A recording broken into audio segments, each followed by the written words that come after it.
Here are 10 Simpsons episodes set in the past. Homer tells the kids about the time he and Marge found out they were having a baby. I Married Marge opens with Marge taking a pregnancy test because she thinks she might be pregnant again. But it was inconclusive, so she decides to go to Dr. Hibbert. Oh, honey, do you really think you're pregnant? Well, I have the same nausea and craving for pancake mix. That is a reason for concern. The kids see Marge leaving to go to a doctor, and they ask Homer if she's pregnant again. He tells them maybe she is, and they get excited, but Homer's everything but excited. For me, it's diaper changes and midnight feedings. Doesn't Mom do that stuff? Yeah, but I have to hear about it. He's so brave. Homer begins telling them a story about when Marge first got pregnant. Homer says he and Marge had been dating for several years and he was working at the local fun center. I was 24 years old with a beautiful girlfriend and a job with a future. Only one part of that sentence is true. Homer says Marge was living with her sisters at the time, and even then they were against him. One night, Homer and Marge went on a date and ended up snuggling. What if we get caught? Don't worry, this castle is impregnable. Well, maybe the castle is, but Marge sure isn't. The next day, Marge called Homer to ask him to drive her to the doctor. Dr. Hibbert told Marge she was pregnant and gave her a pamphlet. So you've ruined your life. That's not very hopeful. Abe told Homer he must marry Marge. Because it's the honorable thing to do? No! Because you'll never do any better. At least Abe was aware of that. That night, Homer and Marge went out, and Homer said he had something he wanted to ask her. I wrote down what I was going to say in a card. Stupid thing must have fallen out of my pocket. He couldn't remember a simple question like that. Marge found the card and read it aloud. This is the most beautiful moment of my life. So, will you marry me? How romantic. Right next to his big butt. The day came, but since they didn't have much money, they went to a little chapel just across state lines. This marriage is going to last forever. No matter how many times I hear that, it always makes me laugh. How better can you be? Homer apologized to Marge because he couldn't afford a nicer wedding. Homer, I'd be lying if I said that this is how I pictured my wedding day. But you are how I pictured my husband. I don't think she'd be saying the same thing many years later. By the power vested in me by the State Gaming Commission, I pronounce you man and wife. What a romantic wedding. Soon they realized they can't live off of Homer's salary, so he thought he should get a job at the power plant. I heard radiation can make you sterile. Now you tell me. What happened to being happy over a new baby? Homer goes to an interview, but he doesn't get the job. But Marge tries to cheer him up by telling him to feel the baby kicking. When you come out of there, the first thing you're going to see is a man with a good job. Yeah, the doctor. I know they meant to be mean, but they aren't wrong. Homer tries to get a better paying job, but he doesn't succeed. So he writes Marge a letter telling her he'll be leaving because she and the baby deserve a better life. He'll be sending them money, but You will not see me again until I am a man. he may not be a rich man, but he is a good man. Marge spends days depressed and missing Homer, until Selma tells her that she saw Homer working in a fast food restaurant. Marge goes there and tells Homer to come back home. Homer, do you know why I married you? Because I knocked you up? No, because I love you. That and the getting knocked up part. Homer decides he won't be sitting around anymore. He goes to the power plant and straight to Mr. Burns. If you're looking for the kind of employee who takes abuse and never sticks up for himself, Homer then tells Mr. Burns that he is that man and ready to take the job. No self-esteem? Perfect for Mr. Burns. I like your attitude. Feisty yet spineless. Mr. Burns says he hasn't been this impressed since he met Smithers. He gives Homer the job, and when Homer ran to Marge to tell her, her mom told him she was in the hospital. tomorrow morning I'm going to buy your ring back. Doesn't your job start tomorrow? Somebody will cover for me. And somebody always did. Homer finished the story, and in that moment, Marge came back with the good news. I'm not pregnant. Yeah! Whoa! I bet those two teenagers sitting in detention together never thought they'd be married with 3 kids. But I'm getting ahead of myself. Homer and Marge take a trip down memory lane and think of the time they first met. The Way We Was opens with the family watching TV when it breaks down, so they're forced to spend quality time together. Marge decides to tell a story about how she and Homer first met. They were seniors in high school, but they never met each other before. Marge got detention for political activism on the school grounds, and Homer was already in detention for smoking in a bathroom. When Homer saw her, he was immediately starstruck. So, what are you in for? I'm a political prisoner. That's a bit extreme. Homer talked to Marge for a bit, and he said to the kids that at that moment, he had reached the first step. She knew I existed. The only problem was she didn't care. Next, he tried getting close to her. He even applied to be in a debate, but that didn't go well. Homer tried asking Marge to go out with him. Well, I don't think you're my type. You see, the problem is, you don't know me. I have preferences. That reference in question being Barney. Marge talked to Barney and Homer's coach, but in the end, she still didn't want to go out with him. She said she didn't have the time, she had a forensics championship, and she tutored part-time. Homer saw this as an opportunity to spend time with Marge, so he told her he needed French tutoring. Why is there makeout music on? It helps me study. Well, not me. Shut it off and let's get down to business. She's feisty. Turns out Homer was doing really good with French, and Marge was impressed. Homer again used this opportunity to ask Marge to the prom. You're like no one I've ever met before. You're dear and honest and open. I feel like that was supposed to be a sort of backhanded compliment. Marge says yes to going to the prom together, but then Homer blows everything by confessing he didn't actually need tutoring. Homer J. Simpson, I hate you! If only she knew how many more times she'd be slamming doors on him. The next day, Marge loses at her competition and Artie wins. He asks her if she'd go to the prom with him, and she says yes. The night of the prom rolls around and Homer comes to pick Marge up. What are you doing here? You said you'd go to the prom with me. Well, I also said I hated you. Not a very smart move, Homer. Then Artie comes to pick her up and Homer leaves. He spends the prom moping and crying when he saw Marge and Artie win king and queen of prom. Why can't you accept that I'm here with someone else? Because I'm sure we were meant to be together. I admire how confident he was about it. After prom, Marge and Artie went to Makeout Point, and Artie got too handsy. No, really, I mean it. Now stop it! I'm sorry, Marge. Take me home. He was disgusting even in high school. Good to know. Marge realized she made a mistake, so she went for a drive and saw Homer walking home. She asked him if he needed a ride. When I got home, I realized who I should have gone to the prom with. Who? Oh. Hi, prom day. Homer gave Marge the corsage he bought for her, but Marge noticed he was sad. Homer said he had a problem, because when she stops the car, he'll hug her and kiss her. And then I'll never be able to let you go. And I never have.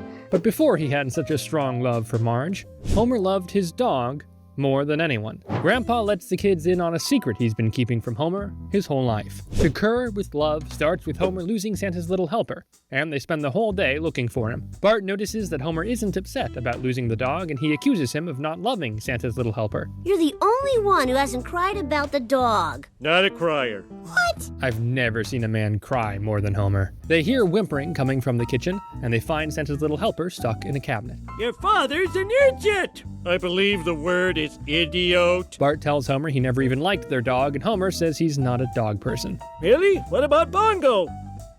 Bongo? I told you never to ever talk about Bongo! I think we have a story on our hands. Everyone was confused by Homer's reaction, and they asked Grandpa about Bongo. Grandpa said that Bongo was Homer's dog when he was a boy, and they were inseparable. Homer and that dog went together like Christmas and suicidal thoughts. That's an odd comparison. But then, one faithful day, Grandpa took Homer to a promotion of the nuclear plant where Mr. Burns was giving out stuffed isotoads to the children. Homer decided to give his doll to Bongo, and Mr. Burns didn't like that. Those toys are people bribes, you good-hearted little brat. He bit me. Well, that's to be expected. Grandpa told Homer to get Bongo out of there, and he apologized to Mr. Burns. Mr. Burns says he'll be all right once Bongo is dead. Grandpa said that Homer didn't know about what Mr. Burns said because he was so innocent and... Chubby? Of course now he's just stupid and fat. Focus on the story, Grandpa. Burns told the local dog catcher to bring Bongo in, but Homer had no clue about it. Your father lost a lot in his life. His hair, his mother, more games of Monopoly than any man ought. Sounds like Homer. But I think losing that dog was the toughest blow of all. Grandpa took Homer and Bongo to their old neighbor Viola, who moved to the country. Abe knew Bongo would have a good life there, and Mr. Burns would never find him. Abe told Homer to give Bongo his sweatshirt so he would remember him, and when Homer asked how long till they come back and get him, Grandpa had to tell Homer that they were giving up his dog for good. I wasn't sure if a 6-year-old could even understand the concept. Unfortunately for Grandpa, Homer understood it too well. Turns out he caught on pretty quick. Mr. Burns came to Grandpa's and told him that he has something more enjoyable for him than killing a dog. Breaking a man's spirit. mine. Wow, I don't think we've ever seen this side of Grandpa. Grandpa had to take care of Mr. Burns' hounds for a year. I tried to wear a bite-proof suit, but those satanic Snoopies always found their way in. Abe said that wasn't even the hardest part. The hardest thing he had to do was deal with Homer being angry at him. Our relationship never recovered, and no amount of ignoring the problem could ever fix it. Well, maybe if you didn't ignore the problem, maybe that would help. But then Homer came and said that there was a part of the story Grandpa didn't know about. A few months later, Homer went to rescue Bongo. There was one thing I wasn't prepared for. Bongo was happy without me. Now that's just heartbreaking. Grandpa then showed Homer a Christmas card he got from Viola years later. Bongo was sleeping on the sweatshirt Homer gave him the last time they saw each other. Homer tells Abe he owes him an apology because he saved Bongo, and he never understood that till now. Grandpa said that for all those years he thought Homer liked the dog better than him. Why would you think that? Just because I put you in a home where they feed you dog food? So Homer has troubled relationships with everyone in his life. His dad, his mom, his kids, but I don't think anyone has put up with it more than Marge. Marge and Homer take the kids out to a cabin where they once rekindled their love. Dangerous Curves opens with the family going on a trip to a remote cabin, and on the way there, they pick up a couple hitchhiking. Homer looks at them and sees they're young and in love, and he remembers a time when him and Marge were like that. Marge, I thought of a new thing. It's called biking out. It's a combination of biking and making out. That sounds unsafe, and it actually was. Homer fell in the mud and got Marge all dirty when another couple stopped their car to help them. Name's Ned Flanders. As the elephant said to the peanut vendor, toss those in my trunk. Homer tells Marge that he loved this guy who helped them. That was probably the last time he said that. They get in the car and Ned asked them if they were engaged. Marge said they were waiting a while and Ned found it weird that they were bicycling alone. Ned said that it's never too soon to get married. And sure, it's not always fun and carefree. She'll nag you. She'll try to change you. You'll be fighting the same basic fight for years and years and... Gee, Ned, lighten up. Marge asked them how long they were married. Since 2 this afternoon. Welcome to our honeymoon. Oh, that's not very intimate. Then they remember another time they ended up in that same cabin. They were going somewhere with Patty and Selma, and Homer kicked them out of the car. But they had the map, so now he and Marge were lost.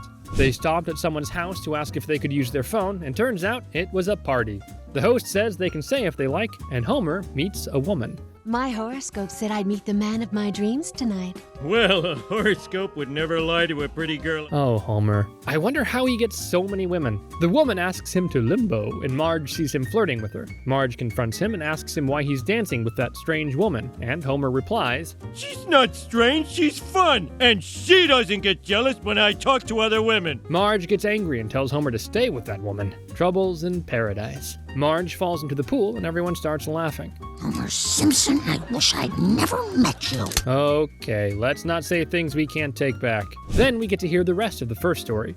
When Marge, Homer, and Flanders got to the cabin, Homer asked for a room with a queen-size bed and a king-size do not disturb sign. But Ned had other plans. He says they'll be staying in separate rooms because they're not married. But I have urges. It's just your trouser devil talking. He's not talking, he's yelling. So that's where the hate towards Ned stems from. There's a lot of jumping back and forth in this episode, so bear with me. Back to the party storyline. The host of the party came up to Marge, who was crying in one of the dressing rooms, and gave her a dress so she could change. Marjorie, you look beautiful. Let me take you for a ride. Or should I say, glide? Did he not speak the entire time in between? Alberto takes Marge to the cabin, and Marge says she's not sure about this. First we make love, then we decide if it was a good idea. But at the same time, Homer and Sylvia get there. I came here once with Marge. Are you Marge, Sylvia? I think you just answered your question. Marge sees Homer outside, and she tells Alberto to hide. Marge, what are you doing here? The same thing you're doing here. You better not be! I'm in great! Unfortunately, they were both giving in to their urges. They agree that they both came here to rekindle their memories of when they were young and in love. They decide to spend the night there, but Marge tells Homer she can't sleep in the same room as the chest. So, Homer pulls it out. But then Sylvia comes and Homer shoves her in the chest so Marge doesn't see her. Good evening, I am Alberto. Sylvia, let's get out of this chest and go have a drink. But Homer and Marge never could have guessed that their failed affairs would end up together, and at that moment, they showed up to the cabin. We owe you two a debt of thanks. Homer, if I hadn't come to this motel with you, I never would have met Alberto. Uh-oh. Homer and Marge have a fight and Homer storms off. He reaches a tree where he carved out their names many years ago. and he decides he's going to save their marriage by showing Marge the carving. Marge sees him climbing a tree and tells him to come down. But then the tree falls over and Homer's hanging by. Homer, our marriage isn't on a piece of bark. It's in us. Now take my hand. But they both fall down. Thankfully, Bart and Lisa are cruising the river in their pedal car. Knock it off back there. But we're married. Okay, but keep it PG. Sure, Homer and Marge have faced temptations.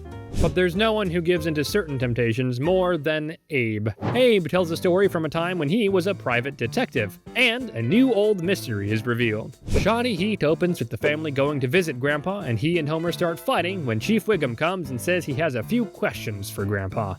They go to a cemetery, and Chief Wiggum tells them that they found 2 people buried in the same coffin. On that other body, they found... Simpson and O'Donnell, private investigators. Ask for Abe? Grandpa, you were a private detective? How in the world was that possible? We'll never know. They go back to the old folks' home, and Grandpa shows them pictures of him and O'Donnell. He says that they were partners. One day, a lady walked in. I'm Agnes Skinner, and I want you to follow my boyfriend. Oh, who's your boyfriend? I'll let you guess for a sec before I reveal the guy's identity. A rich bald vulture by the name of Montgomery Burns. Oh, I didn't know Agnes was such a baddie. She tells Abe she thinks Burns is cheating on her and she wants him followed. But since Abe had Homer to take care of, he sent Billy with Agnes. Abe said Billy never came back and he never looked for him. Would Grandpa really not look for his partner? It's exactly what he would do. Homer says Abe never searched for his missing wife either, so I guess Homer hasn't let go of the resentment. Lisa starts investigating, and she takes a look at the blood that was on the card they found in the grave. The type was AB negative, which only 1% of the population has. If Billy had the same blood type, it would be in the coffin. I know 2 people with all the information in town, but it'll cost you. They also had to spend some time with them. Oh, so Patty and Selma. They snoop around their office and find Billy's file. Turns out, he did have the same blood type, and she goes to talk to Grandpa. Lisa tells him that the police found Billy's car on the old parkway, which is now the location of the nuclear plant. You're messing with things you should let lie. And you're lying about messes you should let thing. Lisa tells him she's disappointed at him. I can't believe you didn't even try. Oh, damn it, I did try. Maybe everyone underestimated him. Abe says he looked for Billy everywhere and he couldn't find him, so he went to speak with Agnes. They started an affair, and she told him what happened. Agnes and Billy followed Burns, and Billy went out of the car. She waited for him the whole night, and he never came back. Agnes told Abe she was scared that Burns might know she was with Billy that night, and Abe said she mustn't worry, because he'll talk to him. Lisa asked him what happened when he saw Mr. Burns, and he said he can't tell her. Why can't you tell me? Because it's something that would destroy your father. Of course, Homer had a part in all this. Grandpa goes to visit Agnes again after all these years. He says he must find out what happened to Billy, and Agnes shows him one thing. The road was covered in this. Baby, you just broke the case. So by one lick, he gathered what happened. Grandpa went to Mr. Burns and he told him he's there to finish a conversation they started 40 years ago. When Abe went to confront Mr. Burns back then, he had to take Homer with him. He asked about Billy, and Mr. Burns said that he had gone to paradise. When Mr. Burns saw Homer, he made an offer to Abe he couldn't resist. If Abe forgets about his partner, he'll give Homer a job when he grows up. But never fire him, no matter how often and how badly he messes up. Mr. Burns says that's the only reason why Homer wasn't fired for screwing up 742 times. Now it all makes sense. But even though that was the case, Abe wasn't about to let everything go. He told Burns that he knows what happened to Billy. Billy found out when Mr. Burns was building the plant, instead of using good, solid rebar, You were using this, shredded phone books. Billy found out, so you killed him. Burns was shocked, and he said he didn't kill Billy. He just paid him off and sent him to a tropical paradise, just like he told Abe 40 years ago. He even called him to prove he's telling the truth. Billy said he didn't tell nothing to Abe because he couldn't keep a secret. I told Agnes to wait 1 week and then tell you everything. Agnes knew? Now the story is getting more and more complicated. Agnes walks in and tells Abe she lied to him because he was so dumb. I wanted you to think Burns killed your partner, so you would kill Burns. All the cards are out on the table now, I hope. Agnes tries to shoot Burns, but Abe stops her and says that they're all gonna die soon anyways. Homer heard everything and realized what a sacrifice Abe made for him. I get to tell you thank you before you're gone. All for you, Dad. I'm done. Now that we know a bit about Abe's past, Homer's current state isn't so hard to believe. But that doesn't give him an excuse for his bad behavior. And Marge tries to prove that when Marge kicks Homer out because of his drinking. So he tries to find a way to prove to her that he is worthy of her love and sacrifice. Ranger Thing starts with Marge telling a story of how they got to have a Christmas ornament from Flanders. The story began a few days before Christmas, 6 years ago. Homer and Marge were going to a Christmas party at Homer's work, and Marge asked Homer not to drink because she doesn't want him embarrassing himself at work, and Homer promises he won't take a single sip. Unfortunately for him, his coworkers thought it'd be fun to pour some alcohol in Homer's soda, and he gets drunk. I don't know what happened. What happened is what happens every time. You got drunk? Only this time, it actually wasn't his fault. Marge tells Homer she doesn't want him coming home until she knows he's changed. With no place to go, Homer turns to the one and only person that would let him in. Look, Maud, God blessed us with another mouth to feed. Ugh, more like a sinkhole that likes French fries. I don't usually agree with Maud, but she's not wrong. Maud tried to be nice to Homer, but he was ruining her days and making her stressed with only a few days left in her pregnancy, so she kicked him out. Homer went to Moe's and he told Moe about his troubles. Moe took him for a walk and they got to Homer's house. If only I could get back in there tonight. Well, actually, there is a way. Moe tells him that there's a little room above Homer's garage that he never noticed, so he can hide in there until Marge forgives him. Have you ever stayed up there? I haven't, but I did rent it out to a nice Irish family. Okay, that's creepy. Homer went to the little room and he could hear his family talking through the vent. And especially, God bless Daddy. God, I don't know if you could do this, but I want a different father. If that doesn't depress you, I don't know what will. Another time he heard them talking was when Lisa told Marge that she and Bart want to give up all their toys if Homer can come back. I need your father to do one great thing. The one thing to show that all the nonsense I put up with has a point. Honestly, that's more than reasonable of her. Homer decides that the thing that will make up for him not being a good husband is making cookies. But he doesn't actually know how to make them, so he burns the match and the kitchen. Homer says he needs a miracle to happen, and then he hears Maude yelling that she has contractions. Homer is annoyed by Maude and wishes she would stop screaming so he could think clearly. You could deliver the baby. Wait, who are you? I'm your brain. Another Christmas miracle. Homer realizes he has a brain. Homer runs over to Maude and tells her he'll take her to the hospital, but she says it's too late for that. So he says he'll deliver the baby. Maude asks him how he plans to do that, and Homer says, The same way I learned what the top 10 bass solos through history are. Through YouTube. Oh dear God. Maude asks Homer to do her one favor, pretend to be Ned. To help you deliver this baby, I'll make the ultimate sacrifice. I'll act like a weenie. And in the best moment possible, Marge listened to the whole thing. Lord, I know I'll love heaven because you made one for me on earth. Let's bring another angel. Maude gives birth to a perfectly healthy little boy, and Marge comes in. Homer asks her how long she's been standing there, and she says, Long enough to see the man I married is heroic and wise and capable. All it took was looking into another woman's hoo-ha. Finally, Ned comes home and thanks Homer. He tells him that they'll be naming his son Homer, but Maude kicks Ned. Todd Homer Flanders. Todd's middle name is Homer? Wow, I didn't see that coming. Maybe all of Homer's behavioral problems can be traced back to one specific moment. Homer misses his mom, so he talks to an online therapist about how Mona's absence affected him. Mothers and Other Strangers starts on Mother's Day, and Homer is feeling down and depressed because he misses his mom. Lisa says that he's reliving the most traumatic experience of his life, and she suggests that maybe Homer should get into therapy. Homer downloads a therapy app and gets assigned a therapist. He starts telling the guy about how he came to find out his mom left. I wrote this on the liquor cabinet so you would see it.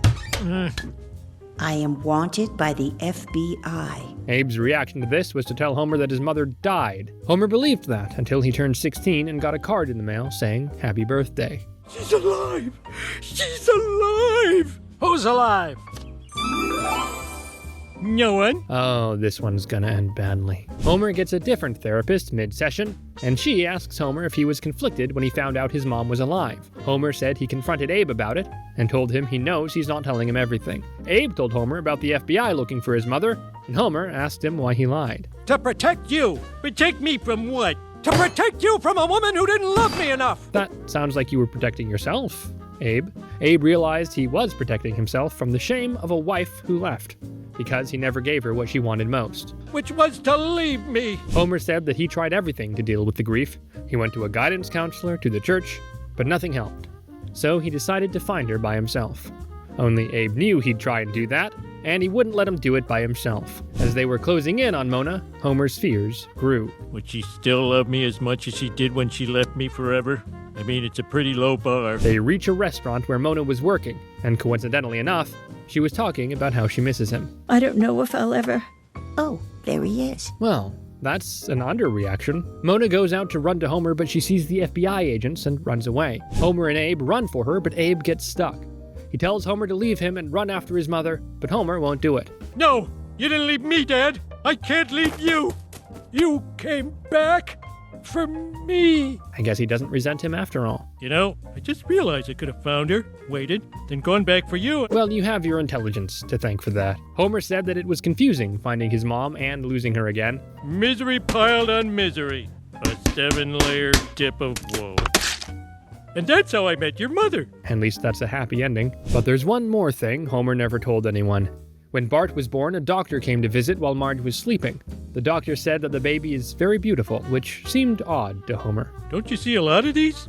Not one that's my grandson.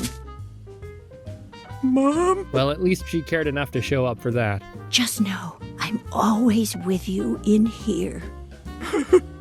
I guess that'll have to do. And it did, for a while. But Homer found closure after all, and that night he took his family out for Mother's Day. Everything I need is in this room. But there were times when Marge wasn't so crazy about her little angels. Marge tells the kids the story of how they became friends and stopped fighting all the time. The Kids Are All Fight opens with Moe developing a film Homer found in his pocket, and it turns out they were all pictures of Bart and Lisa fighting when they were younger. Lisa asks how did they stop fighting and have an alliance they enjoy today, and Marge told them a story. Bart was 4 and Lisa was 2, and they couldn't stop fighting. Starfish head? I can write your name better than you. She was always a smarty pants. Marge said that things were so bad between them that she began to lose sleep. They took the kids to a therapist, and she said that one of them is smart and good, and the other is dim and evil. I'll let you guess which is which. Ned saw that Homer has been having troubles with the kids, and he asked him and Marge to brunch. He said that Grandma Flanders will be babysitting the kids. Doesn't know who I am. Has trouble moving. I'd say we have ourselves a babysitter. Sure, leave your kids in the hands of a 100-year-old woman. While Marge and Homer were getting ready to leave, the kids noticed that Grandma Flanders wasn't moving. Well, this always wakes my grandpa up. Not the best decision, Bart. Bart and Lisa get scared and run back home, but they can't get in, and they hear Homer and Marge having fun inside. You're never that happy when we're around. I wonder why. They hear an ice cream truck and they run for it. They wheel around town, and when their parents came back from brunch, they saw that the kids were missing. They think of calling the local police to find their kids. Never used them till now, but I'm sure they're highly competent. Well, you shouldn't be so sure. Meanwhile, Bart and Lisa ran into the bullies and they threatened to steal Bart's tricycle. What's her problem?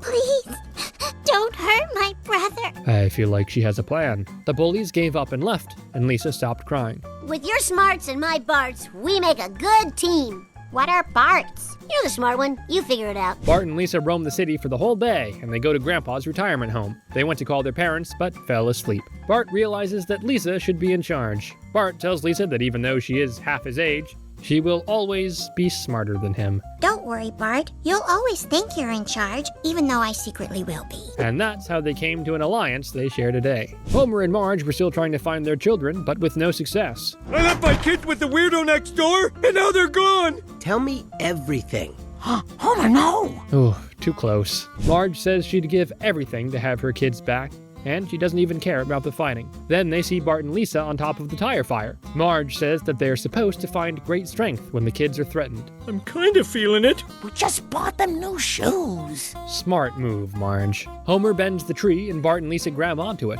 but the branch breaks and they're catapulted straight back into their bedroom. Ice cream truck! Bart, haven't you learned anything? Nope.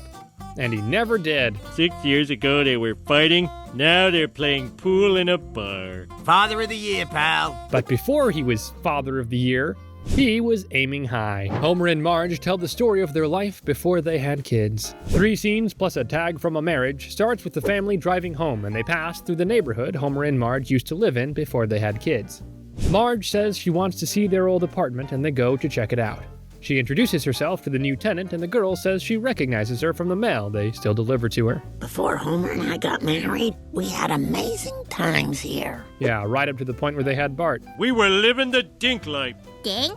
Dink. Dual income, no kids. Oh, that dink. Homer and Marge said how they had a great life back then, and the girl said that was the key to happiness. No kids. Her husband tells them that they're thinking of starting a family. But we're just not sure we're ready. We can't even agree on what to name our ferret. But the fact that you both decided to have a ferret is even more concerning. Marge said that she and Homer used to be like that, childless and partying every night. Homer had a job at a new cutting-edge company and he was doing great. Buddy, whatever I make, you get a piece of. I hear that. I mean, I really hear that. They were going out every night and having the time of their lives. But then it came. That's num-num.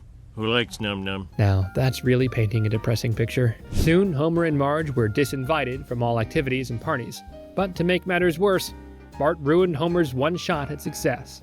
When his new boss saw that he had a kid, he didn't want to work with him anymore. You chose me over money? I deserve that. And that. Some tough kids he raised. But Homer wasn't the only one who lost his job. Marge was fired also. But she thought that she still had the greatest job in the world, being a mom. Only that wasn't true, because she was Bart's mom. He didn't spare anyone, and they were kicked out of every kindergarten. So Homer and Marge turned to church. Reverend Lovejoy told them that the way to solve their problem is to have another kid. Hey, where did he get those glasses? The saxophone makes sense, but the glasses don't? Even his sperm is stupid. The moment Lisa was born, Bart became the calmest boy in the world. More or less. Why you? You delightful little blessing. I wonder how long that lasted. Marge concludes her story by saying that a family with kids is a different kind of happy, but still happy. Homer then noticed that the girl left, and he asked her husband about it. She left me forever during your story. Marge ran to the window, and the girl said she doesn't want to be stuck with people who stunt each other's growth. Quick, family smile. Our lives are great. Nothing wrong with this picture. Nothing. Except they look like they're being held at gunpoint. They manage to convince her that they're happy and their lives are great, and she comes back. You saved 2 bad marriages. What's the first bad marriage? Homer, run. But having kids wasn't always so bad. There were a few precious moments, too. Marge tells the story of Lisa's first word. Lisa's first word starts with Marge telling the story about Lisa's first word. Before Lisa was born, they were living in a tiny apartment. Got your nose. Got your wallet. No! He was a little hellraiser from day one. Marge walks in and she says that there's gonna be twice as much love in the house soon. We're gonna start doing it in the morning? No. Oh. We're going to have another baby. But another baby meant they needed a bigger place. So they went house hunting. The house they live in now was too expensive for them, so Grandpa helped out by selling his house and coming to live with them. So how long before you ship Grandpa off to the old folks' home? About 3 weeks. Despicable. Truly despicable. Bart wasn't making things easy on them because he just entered the terrible twos. Could you please be quiet? Bart, get out! Gee, it must have been a loud house with just the 3 of them. Homer said it wasn't easy juggling a pregnant wife and a troubled kid, but somehow I managed to fit in 8 hours of TV a day. And now we know Bart became addicted to TV. Homer and Marge tried to get Bart to stop sleeping in the crib because the baby was about to come. Bart, from now on, the baby sleeps in the crib. Crib, I'm a baby. And they just ignored that cry for help. Homer decides to build Bart his own bed. And since he liked Cressy so much, he made it into a clown shape. Now you can laugh yourself to sleep. If you should die before you wake. Yeah, maybe he should have made it less scary. The next day, Marge went into labor and Homer took her to the hospital, leaving Bart with Flanders. After giving birth to Lisa, Marge was reading a magazine and she was worried that Bart might be jealous of her. Yeah, well, Bart can kiss my hairy yellow butt. What a caring father he is. Marge asked Bart what he thinks of little baby Lisa, and the only thing he had to say was, I hate you. Jealousy confirmed. Everybody started paying more attention to Lisa and Bart's jealousy grew. So one night he snuck into her room and cut off her hair. Lisa, time for your feet. Who's cuter now? Gee, Bart. But who can blame him? Bart tried to get rid of Lisa in many ways, but all without success. So he decided to pack his belongings and leave. You wrecked everything. I'm leaving. Bart! What did you say? Bart? And that little word changed everything. Bart runs downstairs with Lisa and tells her to repeat what she said. Bart!